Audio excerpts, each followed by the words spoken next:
Hi everyone. Good evening. Good evening from here, Nigeria. I'm in Nigeria. That's why I'm greeting good evening. It should be afternoon on Cecil's side. Welcome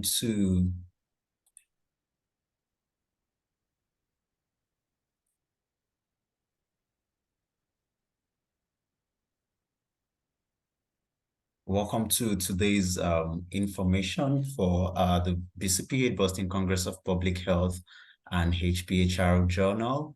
So before we proceed, we would like to have rounds of introduction, just so we have a sense of where we are joining from.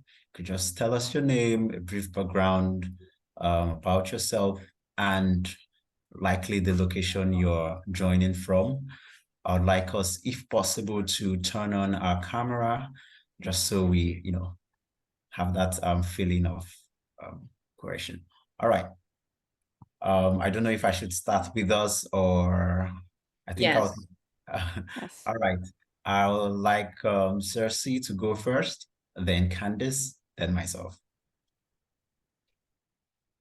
Hello, everyone. Just very quickly, my name is Dr. Cersei Lecomte. I'm co-editor-in-chief of HPHR Journal, and I'm co-CEO of Boston Congress of Public Health, which is the nonprofit in the United States that publishes HPHR.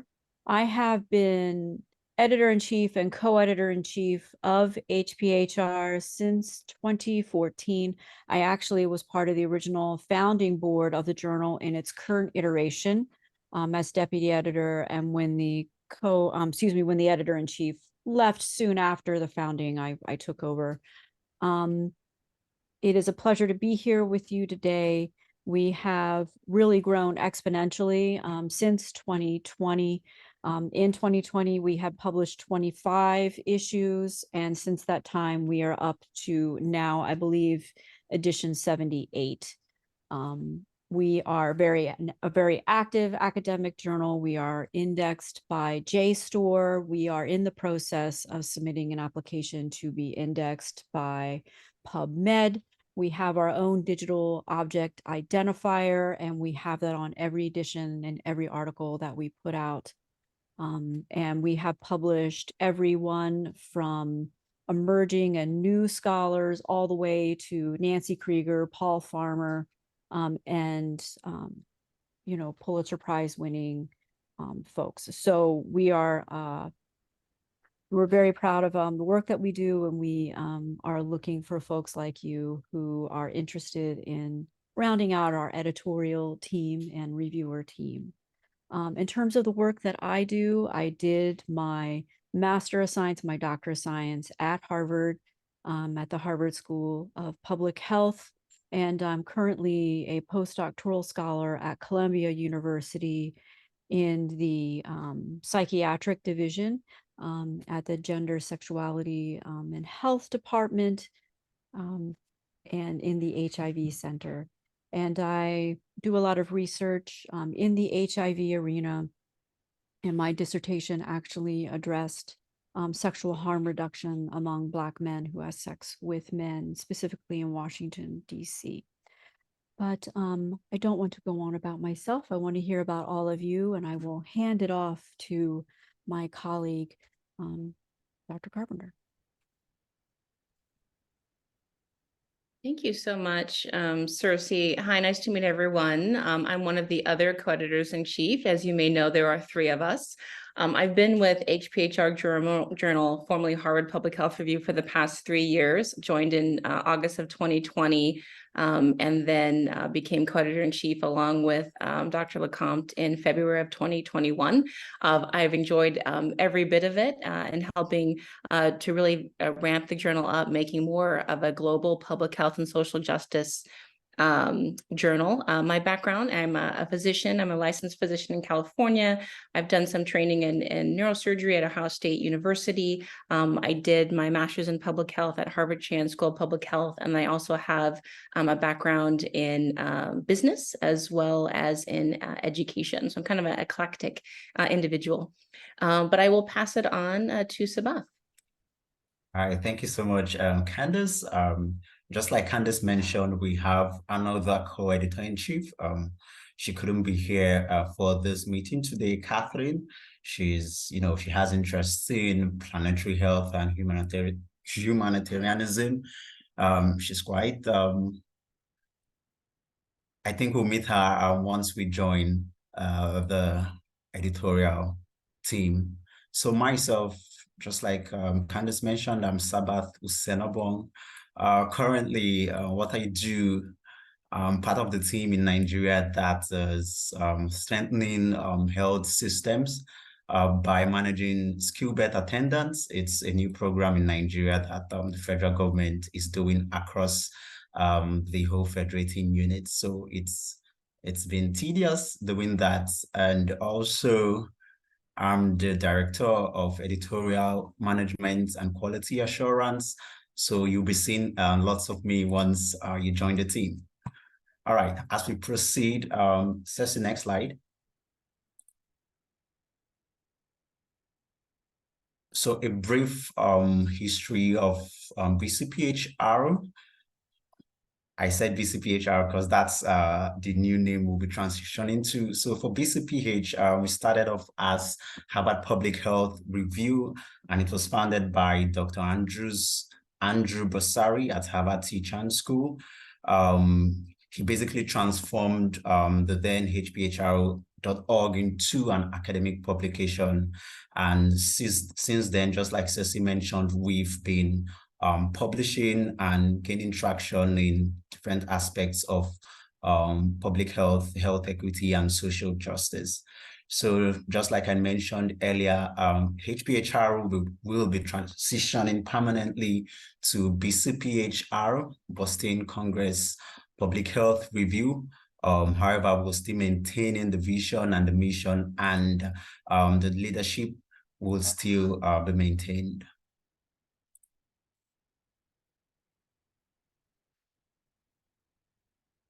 All right, so just to delve right into why we are here. So talking about academic publishing. So academic publishing, distributes academic research and scholarship. They are typically published in academic journals, in articles, in books, and we have some cross-cutting features of academic or scholarly articles. They are written by experts, they contain original research, they are written for researchers, they are peer-reviewed, which is obviously why we are here, and most times they include specialized terms and those things that are specific to different disciplines and fields.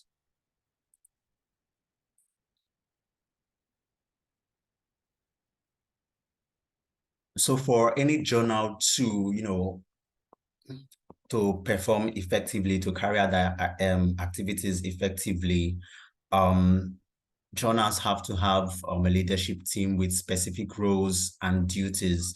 And some of those roles, this might be peculiar to just HPHR. You have editors-in-chief, you have managing editors, you have deputy editors, you have associate editors, and sometimes you could have guest editors, corresponding editors.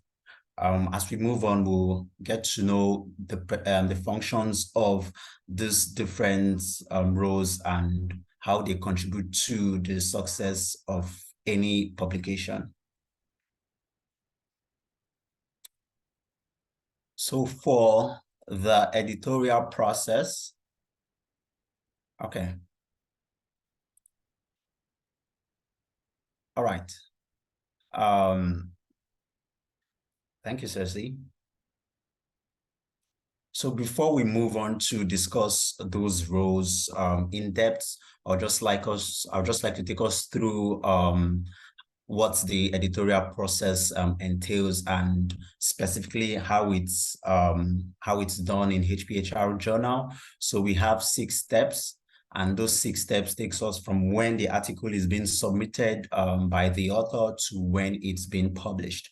So for step 1, authors submit their article through the publications portal. For HPHR, we utilize Scholastica. So any publication we receive, it's received via the Scholastica platform. So at the first instance, the article is being it's been reviewed by the managing editor. So what the managing editor does is managing editor is in charge of enforcing the guidelines of the journal. So for each article, yeah, we have specific guidelines that have been provided by the journal HPHR. And if those guidelines are not adhered to, there's a possibility of the article being dex rejected. This is done so that we don't bug the editorial process of sending manuscript that doesn't meet the guidelines, the formatting is wrong, the layout is wrong. So the managing editor makes sure that those major protocols are adhered to. After it's been reviewed by the managing editor, it goes to the associate editor. And what the associate editor does, the associate editor makes sure that the contents of the journal is appropriate. It's the contents are fit for the journal. In the case of HPHR, which is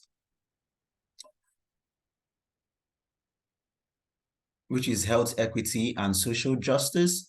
So if the journal or the article now doesn't meet the context of HPHR in terms of health equity and social justice, it could be rejected at that point.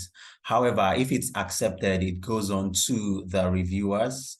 The associate editor assigns a minimum of 2 reviewers to a particular article, just to make sure that you're getting different perspective to reviewing that particular journal. So for the reviewers, the reviewers review the journals or the article in this case, and can make either of 3 decisions or recommendations for the journal or for the article. They could recommend acceptance of the journal, they could recommend revise and resubmit, or they could recommend reject. So once the review has been sent in by the reviewer, it moves on to the associate editors. And once it's seen by the associate editors, it moves over to the editors-in-chiefs who are in charge of making the final decision. So the final decision could be acceptance, revise and resubmit, or rejection, and the review process ends there. So once the article is accepted, it goes over for publication. If it's for revise and resubmit, it returns to the authors to, incorporate the feedback from the reviewer. However, if it's rejected, it's the publication, the submission process ends there. All right, having said that, we'll move on to the individual roles in each of those steps. So I'd like to start with that's the next slide, please.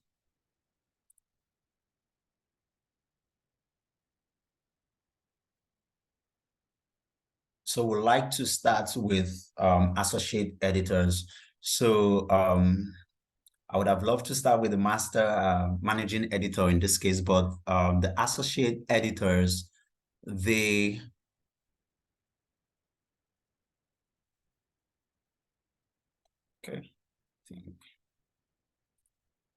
make sure that the article is fit for the journal in terms of content. And if the article is fit for the journal in terms of content, they have been passed on to the reviewers. And also the associate editors also have function in. All right. I'm sorry for the break. I'm just going to send in or share my screen now.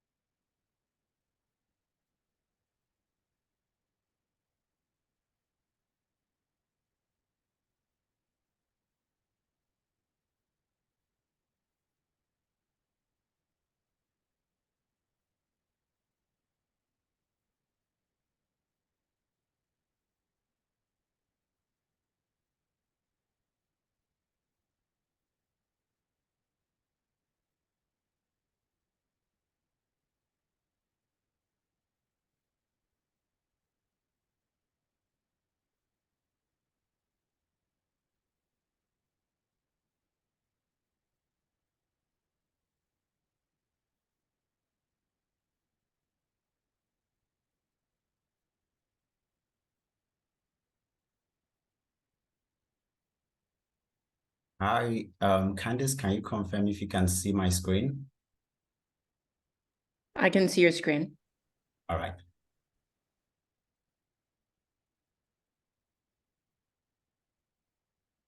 All right. I'm just going to take us back a little. I'm going to start with the reviewer's role. I intended to start with this because I think personally, this is the most important part of the review process, or the publication process in this case. So what makes for an excellent review? So for an excellent review, 4 things we feel make for an excellent review is the timeliness, the clarity, the helpfulness, and the thoroughness. So for timeliness, we know the publication process can be quite rigorous.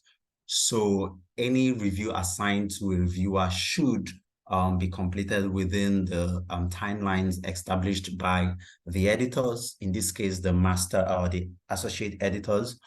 For HPHR, our review turn and return timeline is 2 weeks. In most cases, however, in some instances, it could be extended.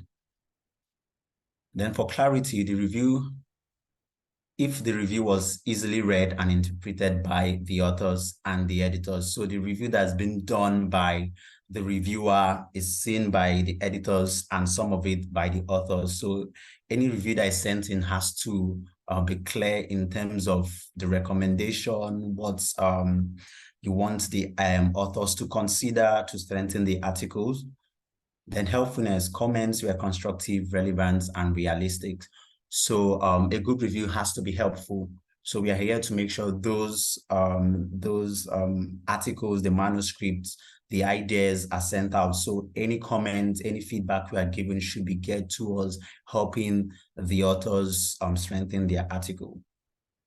Thoroughness, if the review gave an adequate consideration to all aspects of the paper. Sometimes we've had reviews just focusing on just one aspect, but for an excellent review, it has to cover all aspects of the article.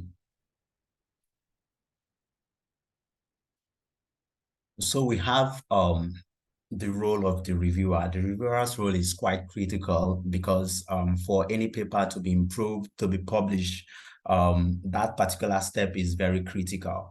So it doesn't just improve the quality of the paper published, it ensures that previous work are being acknowledged. It's the reviewer can also help to detect plagiarism and fraud, and they also play a central role in academic career development. So we have an example of the HPHR review, of an excellent review. So we have the review period cuts across 5 different aspects, one of which is the overall rating. So as we can see, it's rated in a 5-point scale, with 1 star representing poor and the highest, the 5th star representing excellent. So for the recommendation, we have 3 recommendations that the reviewer can give to the associate editor or give for the article, which is 1, it could be accepted, 2, it could be rejected, and 3, revise and resubmit. So in most cases, we have revise and resubmit. I haven't seen an instance where an article doesn't really have any feedback to be incorporated in. I'm just saying. So those are the recommendations that the reviewer can provide. We also have comments to the editors. So this comment to the editor is what the reviewer, the insights the reviewer gives to the editor concerning the journal is just like an overarching insights on the journal.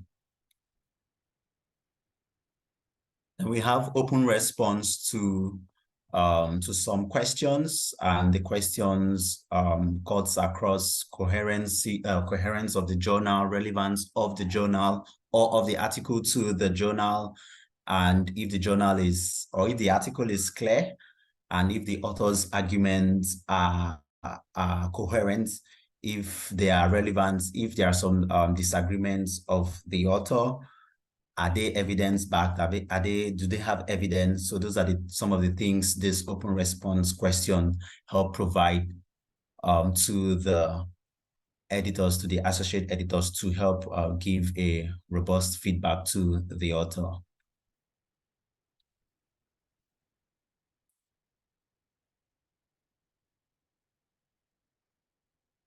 Then we also have comments to the author stroke points the author should consider to strengthen the article. So just like I said earlier, that one of the critical role of a review, and for a review to be excellent, it has to be helpful. So we don't just check for critical flaws. We also see as much as possible to ensure that we help the authors to further strengthen their article so that it can be clear and robust enough for publishing. Then lastly, we have the rating scale question. We have rating scale across different criteria, across different teams, and you could rate it from strongly disagree to strongly agree. This gives an overall picture of the quality of the journal. So if the editor were to see this, the editor can have an overall picture of how the journal performs across different scoring rubric. So for reviewers, it is recommended that you go through a journal or an article first. The article should be read thoroughly to assess its relevance, its originality, if it's consistent, if the arguments are consistent with the evidence that's been provided. And if there are major disagreements, are they disagreements that meet current or in agreement with current consensus? So those are some of the things that going through your first read, you should take note of before you go again to read the article and give your review or provide your review. So we've highlighted some top tips and tricks for reviewing an article. So we recommend that we focus on the science, and we know what science is. If everything that is argued in the journal is evidence-backed and follows the scientific process, it should be constructive and concise. So any feedback we are giving for the author to incorporate, or for the associate editor, we should make sure that those are concise so that there is no ambiguity of what to incorporate in the article. So we also advise to raise concerns if we have competing interests, if we are affiliated to the person that's or the author that's bringing in the article. So we could just, if there's any conflict of interest, it would be good to call it out upon receipt of any article to review. So another top trick is to submit the review on time. If the reviewer doesn't send the review on time, it stalls the whole publication process. So those are some of the top tips and tricks we can utilize while reviewing a journal or an article. So I'll go over to the managing editor. So the overall responsibilities for the managing editor is guideline enforcement. So if an article doesn't meet the set guidelines for the journal, it is dex rejected. This particular role is very important in the sense it saves us the time and stress of reviewing a journal or an article that does not meet the standard of the journal. So the managing editor is also responsible for copy editing and for updating the guidelines where necessary.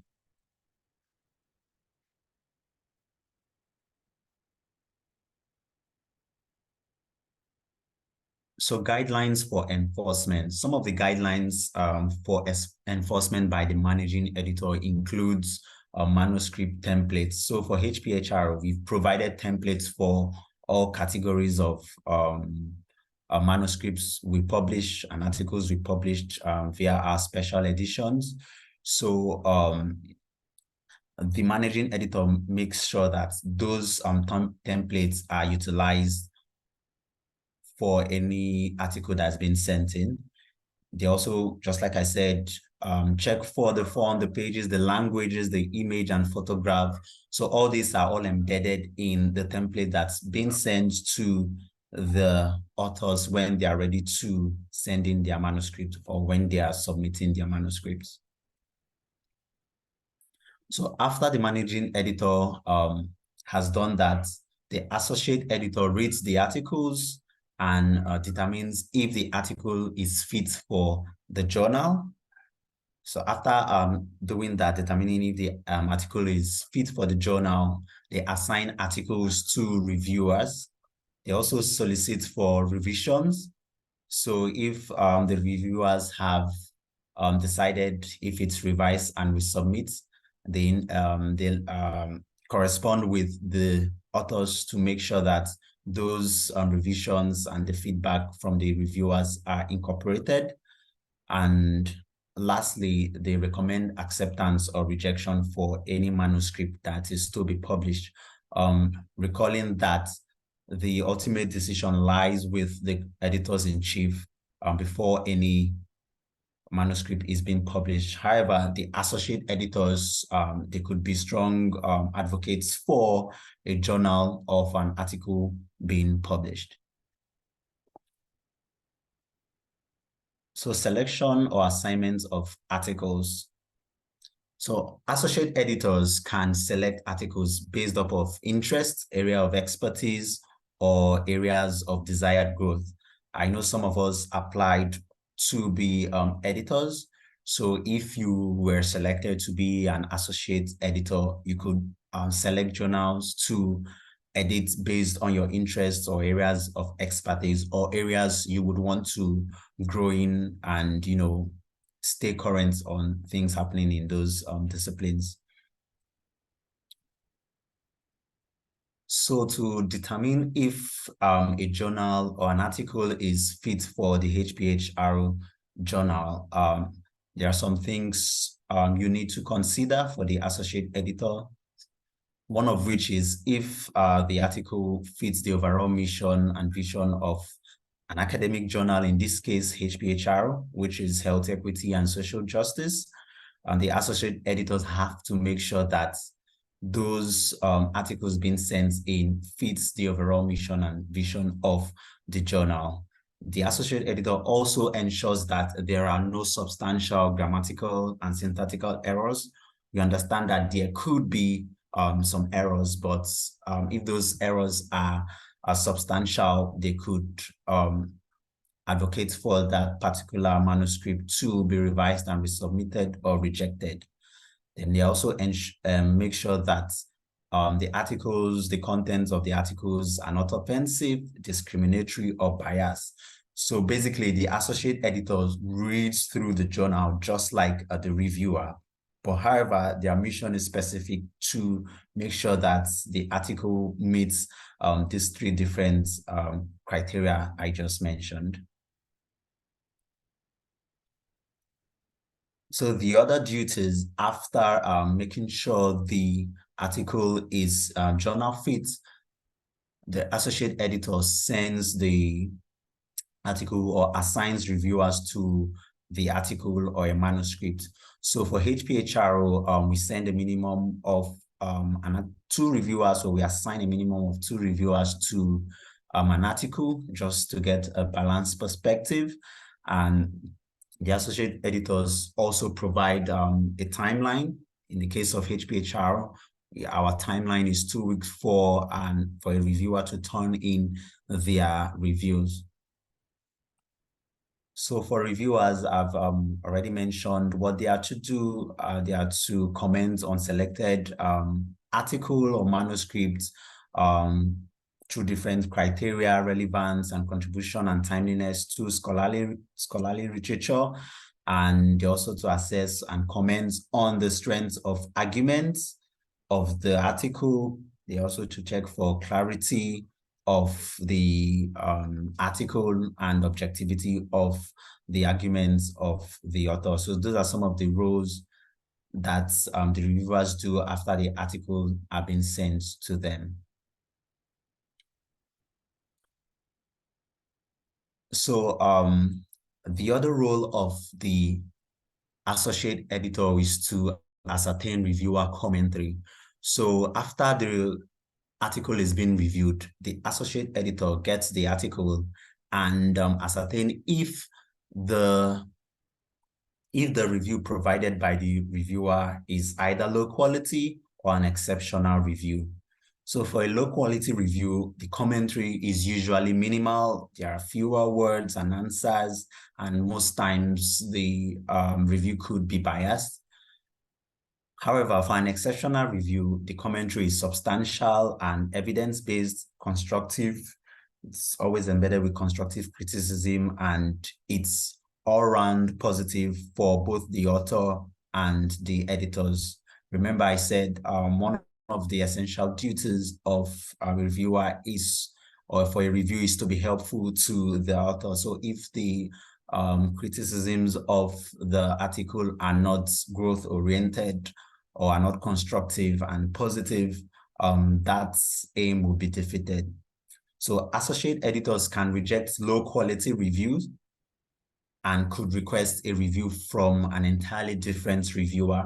So if it's been ascertained with the different rubrics that a review is poor and low quality, a new reviewer could be assigned to that particular manuscript.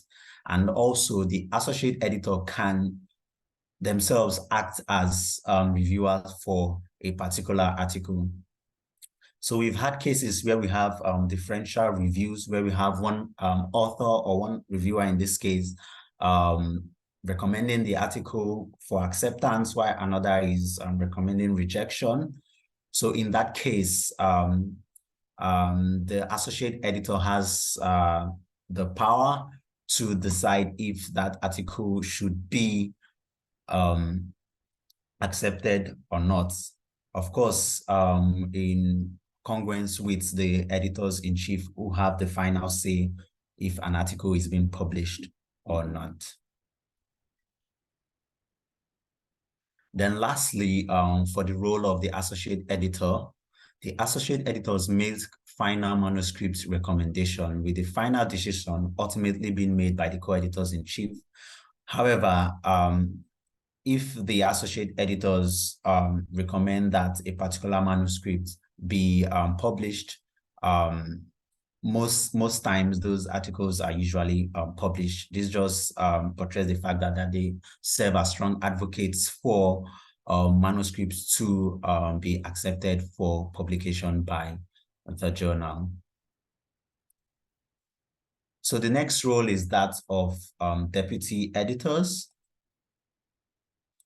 So the roles of the deputy editors, they select their areas of interest and they create promotional materials, they solicit papers, and they curate manuscripts for special editions. For HPHR, we currently have 78 special editions as mentioned by Cersei, and deputy editors, they help with that aspect of the journal. They can, come up with their own special editions. They can devise or create promotional materials for those special editions that they find interest in.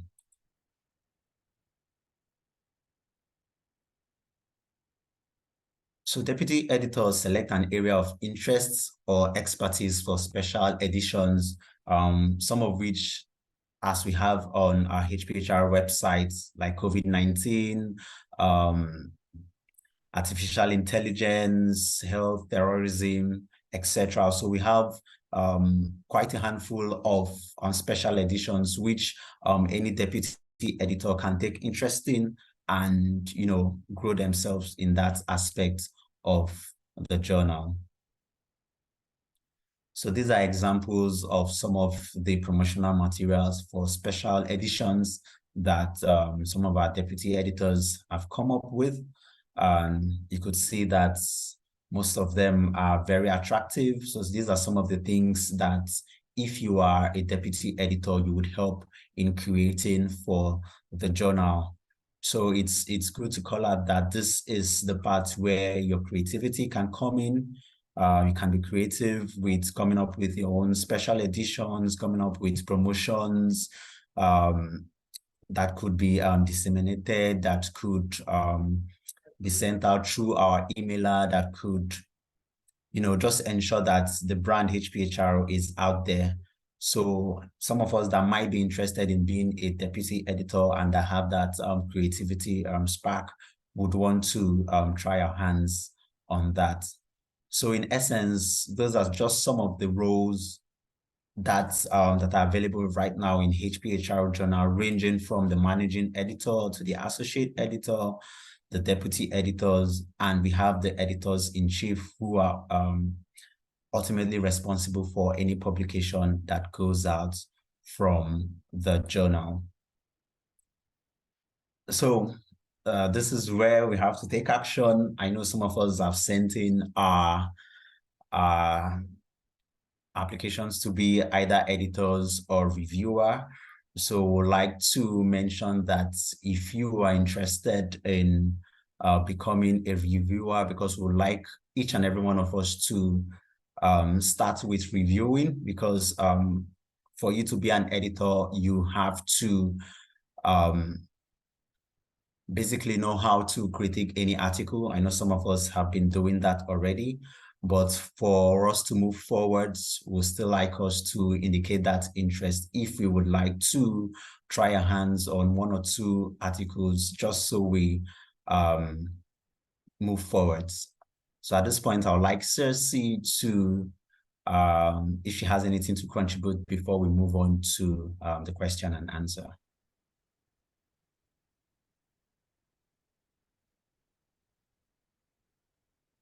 Did you want me to speak to a specific part of the presentation? Yeah, with respect to then moving forwards with becoming a reviewer. I'm happy to do it since I've been the one shepherding it. Yes. Yes, Why don't we have Candace do it? Yes, that makes most sense. Yeah, so basically, as Sabath was saying, everyone has to go through the reviewer process. And so if you send an email to communications@bcph.org after this meeting indicating that you are still interested in the process of becoming an HPHR reviewer, we will then send you reviews to look at. We will basically grade your reviews to see if they're on par with what we're looking for. And after through reviews, we can then decide if you're able to move to become an official reviewer for HPHR. We usually don't have a time limit on how long that goes for, but at a minimum of every year, we at least look to see how often people are accepting manuscripts and providing reviews. And if we find that people have become fallow at that point, we may decide to then remove you from the list. Throughout the year, there may be times where we ask you to do a test to show that you still understand the procedures involved with being a reviewer, different things. For those who want to be editors, so same process, you go through reviewing, only a select few people will be asked to become editors. So that will be based off of not only exceptional reviews in terms of content and timeliness, but then also overall fit with the rest of the editorial board as well. So if you have additional questions about that, as I said, feel free to send to communications@bcph.org. We respect the fact that many of you may sit on other journals.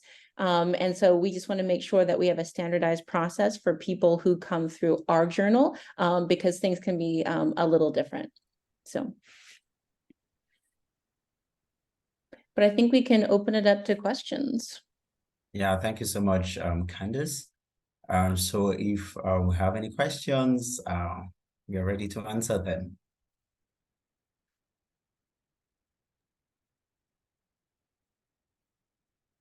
All right, Pratik, go ahead.